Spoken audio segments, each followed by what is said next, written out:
Hi hi guys, guys, welcome the Pakistani husband and wife reaction. मैं उम्मीद करता हूँ आप सब खैरियत से होंगे, जाओगे, खुश होंगे, आबाद होंगे। अगर चैनल को हमारे सब्सक्राइब नहीं किया तो लाजमी सब्सक्राइब कर लें ताकि हमारी आने वाली वीडियो आप तक पहुंची रहे और आप एंजॉय करते रहें। मेरा नाम है नजीब। मेरा नाम है नीला। यार, आपको पता है कि इंडिया भी अपना पेट्रोलियम एक्सपोर्ट करता है। हैं? हाँ, दूसरे देशों को देता है। अच्छा। हाँ, इस साल बड़ी बढ़ोतरी हुई है। इस साल हद की रफ्तार से इंडिया ने पैसा कमाया, बहुत हैं? पैसा कमाया। अच्छा। वीडियो आगे वाच करते हैं तभी पता चलेगा। चले देखते हैं, पता चलेगा। 1 2 3 स्टार्ट। तो यूरोपीय देशों का दोगलापन भारत का नुकसान करने की बजाय भारत का बहुत बड़ा फायदा करा बैठा है। यह बात किसी से छिपी नहीं है कि यूरोपियन देशों ने भारत की तरक्की से परेशान होकर कई बार भारत की टांगें खींचने की कोशिश की है। लेकिन यह बात अब सच साबित हो चुकी है कि यूरोपीय देशों ने जितनी बार भारत की टांगें खींचने की कोशिश की है और भारत के प्रति दोगलापूर्ण रवैया अपनाया है, तब तब भारत को इन्हीं देशों के द्वारा काफी ज्यादा फायदा हुआ है। और हाल ही में एक ऐसी खबर सामने आ रही है जिससे भारत के लोगों का सीना गर्व के मारे चौड़ा हो गया है।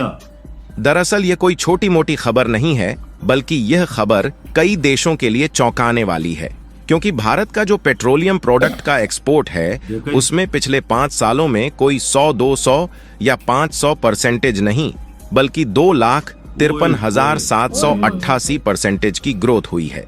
जी हाँ दोस्तों, यह आंकड़ा आज से एक दिन पहले ही जारी किया गया और इस आंकड़े ने कई देशों की नींद उड़ाकर रख दिया, क्योंकि भारत के द्वारा यूरोपीय देशों में पेट्रोलियम एक्सपोर्ट सेक्टर में इतनी ज्यादा ग्रोथ होना इतना भी आसान नहीं है, क्योंकि यह वही यूरोपीय देश हैं जो पिछले कुछ सालों से अपने नियम कानून बार बार बदलकर भारत को यूरोपीय देशों में घुसने से रोकने के लिए कई कदम उठा चुके हैं। पूरी डेवलपमेंट क्या है इस वीडियो में समझते हैं, लेकिन आगे बढ़ने से पहले भारत ने यूरोपीय देशों के दोगलापन की धज्जियां उड़ाकर रख दिया है। उसके लिए वीडियो को एक लाइक करके चैनल को सब्सक्राइब जरूर कर लीजिए, क्योंकि यह आपके लिए तो 1 सेकंड का काम है, लेकिन इससे हमारी काफी बड़ी मदद होती है। देखिए, यूरोपीय यूनियन 27 अमीर देशों का राजनीतिक और इकोनॉमिक समूह है, जो कि भारत के बिना तो नहीं रह सकता, लेकिन भारत के प्रति इनका दोगलापन भी किसी से छिपा नहीं है। इन देशों ने आपस में प्रशासनिक पार्टनरशिप किया है, जिससे यूरोपीय यूनियन के लगभग सभी देशों पर लागू होने वाले नियमों का पालन करते हैं। लेकिन एक तरफ जहां यूरोप के लगभग सभी देशों ने भारत की कई बार टांगें खींचने की कोशिश की है, वहीं यूरोपियन का ही एक देश है रूस, जो कि हमेशा भारत के साथ खड़ा उतरता है। ऐसे में रूस भारत के साथ अपने इंपोर्ट और एक्सपोर्ट दोनों को बैलेंस करके आगे बढ़ना चाहता है। और भारत रूस की दोस्ती दुनिया को पहली बार तब दिखी जब 2.5 साल पहले रूस और यूक्रेन के बीच युद्ध शुरू हुआ, जिसके कारण अमेरिका ने रूस पर कई सैंक्शंस लगा दिए थे, जिसके कारण रूस का दूसरे देशों के साथ व्यापार ठप हो गया। यहाँ तक कि जो यूरोपीय यूनियन के अन्य देश हैं, वह खुद रूस के साथ अमेरिकी सैंक्शन के चलते व्यापार करने से डर रहे थे और ना तो कोई प्रोडक्ट रूस को एक्सपोर्ट करना चाहते थे और न ही खरीदने के लिए तैयार थे, जबकि इसके पहले लगभग सभी यूरोपीय देश रूस से ही कच्चे तेल को इंपोर्ट कर रहे थे। यहाँ तक कि इस समय रूस ने सस्ते दामों में कच्चा तेल ऑफर किया, फिर भी यह देश खरीदने के लिए तैयार नहीं थे। फिर भी उस समय भारत ने हिम्मत जुटाई और अपनी कूटनीति का इस्तेमाल करते हुए रूस से सस्ते दामों में क्रूड ऑयल को खरीदना शुरू किया, जिसके लिए भारत ने रूस को सीधे रुपए में पेमेंट किया, क्योंकि अमेरिकी सैंक्शन के चलते यूएस डॉलर में व्यापार करना पूरी तरह से प्रतिबंधित था। लेकिन जब भारत ने रूस से इस तरीके की कूटनीति का इस्तेमाल करते हुए सस्ते दामों में कच्चा तेल खरीदकर फायदा उठाना शुरू किया, तो इस समय यूरोपियन यूनियन के देशों ने भारत के खिलाफ अपना दोगलापन दिखाया और भारत को रोकने की कोशिश की और भारत पर आरोप लगाने की कोशिश की कि भारत युद्ध को बढ़ावा दे रहा है और रूस की मदद करके खुद इसका फायदा उठा रहा है। जबकि देखा जाए तो भारत ने हमेशा शांति का पक्ष लिया है। फिलहाल यूरोपीय देशों ने रूस के साथ तो व्यापार करना लगभग पूरी तरीके से ठप कर दिया, लेकिन इनका मेजर ट्रेड भारत के साथ शिफ्ट होने लगा, क्योंकि खाने पीने के प्रोडक्ट और कपड़ा से बने लगभग सभी प्रकार के प्रोडक्ट तो ऑलरेडी भारत के द्वारा यूरोप में एक्सपोर्ट किया जा रहा था, लेकिन जब इन देशों ने रूस से डीजल और पेट्रोलियम प्रोडक्ट लेना कम कर दिया तो इसका भारत को बहुत बड़ा फायदा हुआ, क्योंकि यूरोपीय देशों ने ज्यादातर डीजल और पेट्रोल की सप्लाई भारत से लेना शुरू कर दिया। भारत को सस्ते दामों में कच्चा तेल मिलना शुरू हो गए थे, इसलिए भारत के द्वारा यूरोपीय देशों को चीन और अमेरिका की अपेक्षा कॉम्पिटिटिव प्राइस में डीजल और पेट्रोलियम प्रोडक्ट भेजा गया, जिससे अमेरिका और चीन के पेट्रोलियम इंडस्ट्री की धज्जियां उड़ गईं और धीरे धीरे यूरोपीय देश पेट्रोलियम प्रोडक्ट के लिए भी भारत पर इतने ज्यादा डिपेंडेंट हो गए कि यह अपनी डिपेंडेंसी भारत से कम कर ही नहीं सकते। और आज के समय में भारत को यूरोपियन यूनियन के लगभग सभी कंट्रीज का एक बहुत बड़ा मार्केट एक्सेस मिल गया है, जहां भारत के द्वारा डीजल और अन्य पेट्रोलियम प्रोडक्ट एक्सपोर्ट किया जा रहा है। और इसका आंकड़ा हाल ही में जारी किया गया तो इसने सभी देशों की नींदें उड़ाकर रख दिया, क्योंकि भारत ने इस बीच जिस तरीके की विदेशी कूटनीति का इस्तेमाल किया है वह वाकई में तारीफ लायक है, क्योंकि साल 2018 के बाद से भारत ने यूरोपियन देशों में पेट्रोलियम एक्सपोर्ट को बढ़ाना शुरू किया और पिछले 5-6 सालों में लगभग 2,53,788% की ग्रोथ रेट सामने आ रही है। और देखा जाए तो साल 2018-19 में टोटल पेट्रोलियम का एक्सपोर्ट लगभग 9,000 टन के करीब ही था, जबकि पिछले साल तगड़ी छलांग लगाते हुए 24 मिलियन टन के करीब पहुंच गया। और आपको जानकर हैरानी होगी कि यह आंकड़ा अभी भी दिन पर दिन बढ़ता ही जा रहा है, क्योंकि भारत को अभी भी रूस से सस्ते दामों में क्रूड ऑयल मिल पा रहा है। और इसी बीच अन्य कई देश भी भारत को सस्ते दामों में क्रूड ऑयल ऑफर कर रहे हैं, जिसमें सऊदी अरब, ओमान और ब्राजील जैसे देश शामिल है, जो कि भारत को क्रूड ऑयल ऑफर कर रहे हैं।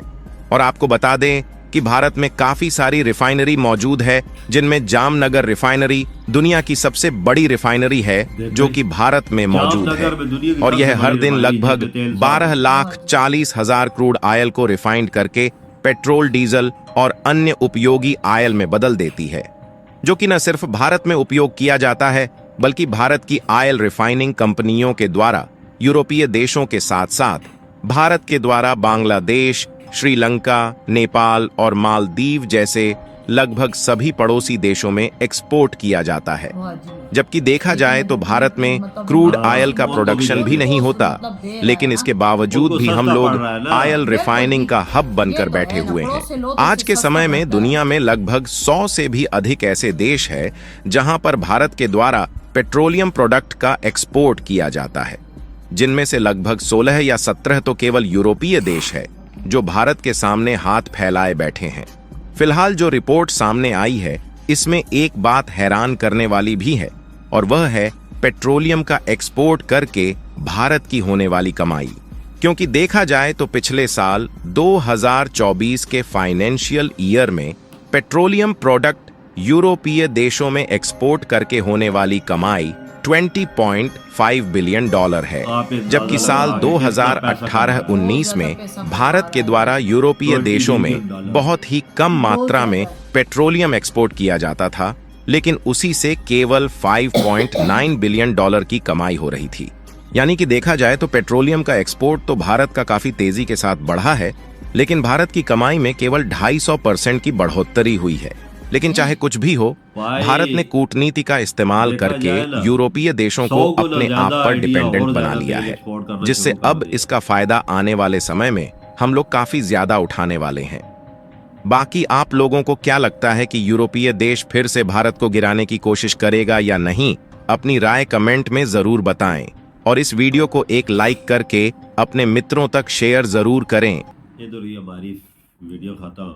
यार देखा जाए ना, इंडिया अपने मुल्क के लिए बहुत कर रहा है, और इंडिया देखो क्रूड ऑयल जो है ना, क्रूड ऑयल जिसमें भाई सारे मुल्क चलते हैं तेल पे, क्या पेट्रोल की सप्लाई हर मुल्क को जरूरत पड़ती है, पाकिस्तान हो, इंडिया हो, जिस मुल्क को जरूरत पड़ता है। सही बात है। इंडिया ऐसा मुल्क है, ये ऐसा देश है जो क्रूड ऑयल रशिया से सस्ता खरीदता है और अपने मुल्क में साफ सुथरा करके उसको बाहर मुल्कों को एक्सपोर्ट करता है, और पेट्रोलियम मसनूआत में मिलियन ऑफ डॉलर कमा रहा है। बहुत बड़ी बात है और दुनिया के हिसाब से रिफाइनरी जो साफ करने वाली वो भी इंडिया में जामनगर में है। वाह जी ये वाह। चीज पता है तुझे? नहीं, मुझे नहीं पता था। आप अंदाजा लगा ना, यूरोपीय यूनियन के जितने ममालिक के जितने कंट्री उनको भी तेल सप्लाई कर रहा वही है। ना। और ये देख यूरोपीय यूनियन ने इंडिया की कितनी टांगे खींची हैं भाई, रशिया से आप क्रूड ऑयल ना खरीदना, ना खरीदना। अच्छा भाई पाबंदियां रूस पे लगी हुई थी ना, इंडिया को बोलते थे ना खरीद अच्छा। पर इंडिया ने बोला मैं वो करूंगा जो मेरी हुई मर्जी। हाँ, अपनी बिल्कुल। मर्जी के तहत सब कुछ फैसले मोदी जी करते हैं, ये तो तुझे पता है। बिल्कुल, अपने देश पे आज नहीं आने देते हैं, सही ना अपने बात लोगों है। पे आने देते हैं। सही बात उन्होंने है। बोला हम सीलर तान के खरीदेंगे और बाहर एक्सपोर्ट भी करेंगे, और अभी बिल्कुल। तक उन्होंने जारी रखा हुआ है। बिल्कुल ही, तभी तो आज तक उनका मुल्क कहाँ से कहाँ पहुंच गया बिल्कुल। है ना। अपने मुल्क के बारे में सोचते अपनी मर्जी करते हैं तो तब पहुंचे ना, किसी की बात नहीं मानते ना। बिल्कुल। हम किसी की बात मानना शुरू कर दे मुल्क पीछे चले। हमारे मुल्क में तभी तो ये हाल है कि दूसरों की मानते हैं, दूसरों के कहने पे और चलते सीना हैं। ठोक के बोलता है हम जो बिल्कुल। फैसला करेंगे अपने दम पे करेंगे, बिल्कुल ही, ये तो किसी के कंधे पर बंदूक रख के नहीं चलाएंगे। बिल्कुल, ये तो बहुत बड़ी बात है कि किसी की सुनते नहीं है। बिल्कुल। किसी की सुनते तो आज ये लोग भी पीछे होते, लेकिन यही बात है कि मोदी जी किसी की बातों यार में नहीं इंडिया आते। तो यकीन कर, और हर साल अरबों डॉलर खाली कमा रहा है इस तेल साफ करने में। तेल साफ करने में। अमेरिका तक वो इनसे ले रहा है। अच्छा। आप अंदाजा लगा रहे हैं। हालांकि पहले कहते थे सऊदीया में ऑयल है, इसमें दूसरे मुल्कों में, अरबी मुल्कों में बहुत ऑयल निकलता था। अब रूस में जो है ये खुद लेके इतना ऑयल मतलब दूसरे मुल्कों में फराम कर रहा है कि ये बहुत बड़ी बात है। यार 40-45% तेल खरीदता है रशिया से, क्रूड हाँ, ऑयल। बहुत ज्यादा और जो खरीदता है। खरीदता है वो सऊदीया से, यूएई से, कुवैत से। बड़े सबसे ज्यादा जो मात्रा में खरीदता है ना वो रशिया से खरीद रहा रशिया है, से खरीदता है। और अपने मुल्क को आगे ले, देखो अपनी मुल्क की जरूरत पूरी करता है और एक्सपोर्ट भी मारा और पैसा भी और रिजर्व भी इकट्ठा कर रहा है। ये होता है देश। और अगर पाकिस्तान के भी हालात ठीक होते तो पाकिस्तान भी इनसे खरीदता ना, बाहर मुल्कों से ना मंगाता। सही बात है। नजदीक था हमारा इंडिया, बिल्कुल। बॉर्डर साथ है, बिल्कुल, बॉर्डर साथ है। कितने फायदे थे हमें, बहुत ज्यादा बड़े इनसे फायदे थे। पर हम लानती लोग हैं, हम पे लानत ही बढ़ती रहेगी। सही हम बात है। ये तजारत हमें नहीं खोलनी, हमें ना सही जरूरत बात है। हमारे मुल्क है ही ऐसा, इस बारे में तो सोचते ही नहीं। बिल्कुल, अगर फायदा बिल्कुल। उठाना होता तो आज इंडिया से हम हर चीज में फायदा उठा सकते बिल्कुल हैं। जी, बिल्कुल। ये चीज हुई नहीं ना, सही ना बात इन्होंने है। करनी है तो ना कुछ अपने नहीं, लिए नहीं, करना है, इन्होंने ना अपने देश के लिए करना है। ना इन्होंने अपने मुल्क के बारे में इधर ही हम सोचा। अपने वीडियो का इख्तिताम करते हैं। अगली लाइव वीडियो में फिर मिलेंगे, तब तक बाय।